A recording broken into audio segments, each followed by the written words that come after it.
Now for our story. Tonight, Ben Calvert's big house was silent. Upstairs, the nursery Ben had provided for the baby boy, the child he'd believed to be his grandson, was empty. For only today, Ben had discovered how Kitt had tricked him.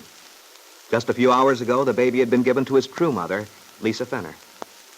But it was more than the absence of the baby's small cries which gave the house its somber atmosphere this evening. In his study, with the blinds drawn against the curious eyes of the townspeople, the room lit dimly by a single lamp, Ben sat brooding, alone. His angry eyes were fixed blankly on the empty fireplace, but his mind was turned inward, thinking of his daughter Kitt, how she had cheated him, lied to him, and made him a fool. His body stiff with the fury of these thoughts, Ben sat in the shadows. Then he roused vaguely, hearing the doorbell ring and voices in the hall. A moment later. Good evening, Ben. Oh, it's you, Farnsworth. I hope I'm not disturbing you. No, sit down. I've been calling you. Well, I imagined you'd want to see me. We're due for a post-mortem, aren't we? And by the way, this is certainly the proper place for it. All this gloom. What do you expect? A celebration? Well, hardly. Still, there's no point in your sitting here in the dark like this. A little light might help. Well, turn them on. Thanks, I will. Turn them all on if you like. There, that's a little better.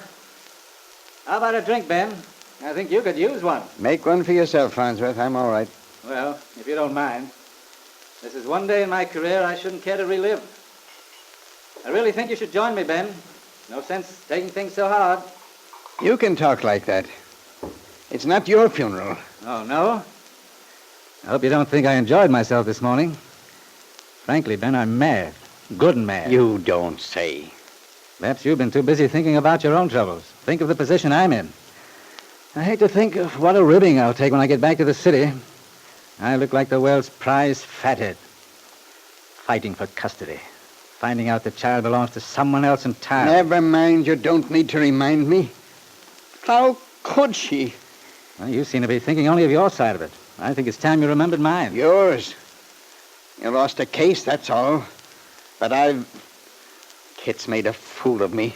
Good Lord, Farnsworth, think of it. My standing in this community. My personal dignity, everything. All gone. And by my own daughter. She certainly took you down the line, Ben. Well, don't think for a minute. I'm going to let her get away with it. I'll take care of Kitt, Farnsworth. You can bank on that. She's in for a lot of trouble, I'm afraid. Judge Willoughby said he intends to cite her for perjury, and he'll do it. Yes, she's in plenty of trouble, Ben. That's an understatement. But if you think I'm going to handle the case, you're way off. I wouldn't lift a finger to help your daughter. She's not my daughter. I beg your pardon? She's no daughter of mine. I'm through with her completely. Oh, now, wait a minute, Ben. I know she's made you look rather silly, but that'll blow over. Actually, when you come right down to it, she's hurt herself more than anybody else. She's not my daughter. I'm through, I tell you. Enough's enough. I've taken all I'm going to from Kitt. Aren't you being a trifle melodramatic? No. It's the last time. I've done my best for that girl ever since she was born. This is my thanks. Well, it's your affair, of course. Then, after all, you're a father. Worse luck. Well, now, you mustn't take that attitude. It's, well, unnatural. All right. I'm unnatural. But what kind of a daughter is she? When I think of the years I've spent, the time and money to have her pull a stunt like this, deceive me. Well, most parents usually feel a sense of responsibility for their children's mistakes. After all, a child is a product of his upbringing, Ben. At least to some extent. You're being insulting, Farnsworth. I was merely suggesting that... but tell me, I'm curious. What does Kitt have to say about this? What kind of justification does she have? There couldn't be any. What reason could a girl have for doing what Kitt's done? What possible reason? Why, she's ruined me in this town. Oh, I wouldn't say it's that bad. You're in pretty solid, I should think. A little gossip for a while. A little gossip. I can hear 'em right now going a mile a minute. It's what they've always wanted, and now they've got it. Well, I can see it's no use talking to you now. I'm leaving in the morning, but I'll stop by and give that young woman a few pointers on how to treat a reputable attorney. What's that? I said I'll be running along now. I'll talk to Kitt in the morning. She's not here. She's gone. Gone? Yes, and I'm glad.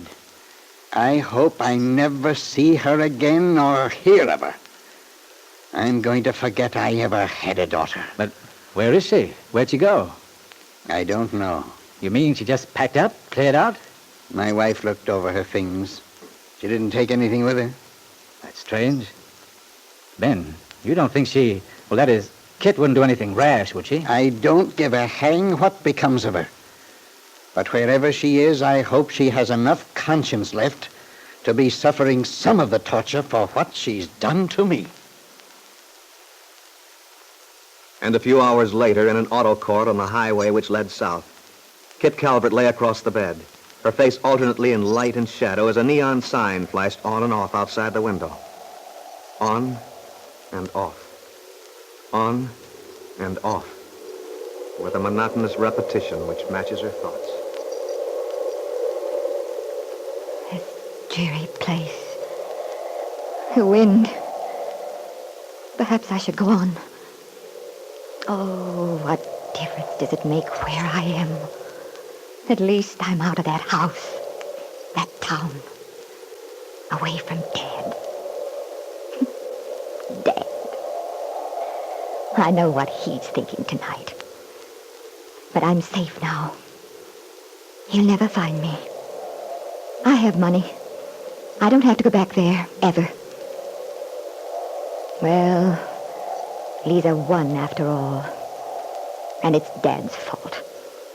Everything that ever happened to me is his fault. But he'll go on, tearing people apart, taking what he wants. And I'm here. Nobody to turn to. There's no one.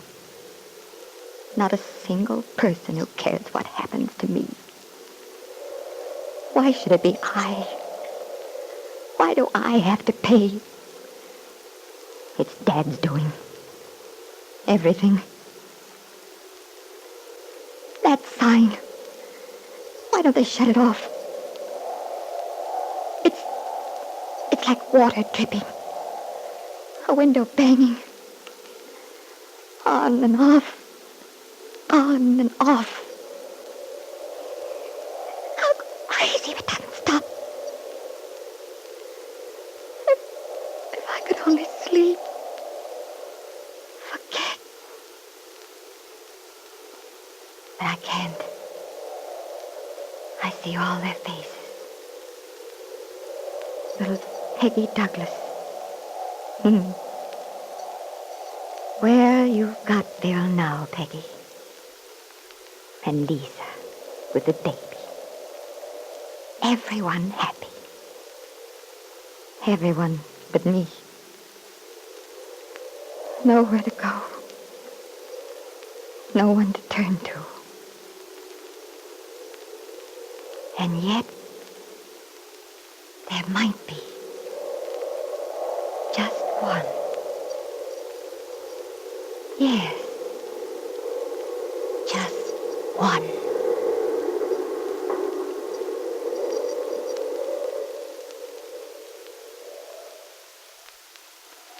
Yes, Kitt. Perhaps for the first time in your life, you sense how utterly alone your own selfishness has made you. But I wonder if you've learned that you can't play the game the way you've been playing it and win. Because already in your mind, you found an excuse to justify yourself. Your father. But no matter how he may have failed you, Kitt, a great deal of guilt is still your own. A guilt for which you may yet pay in full.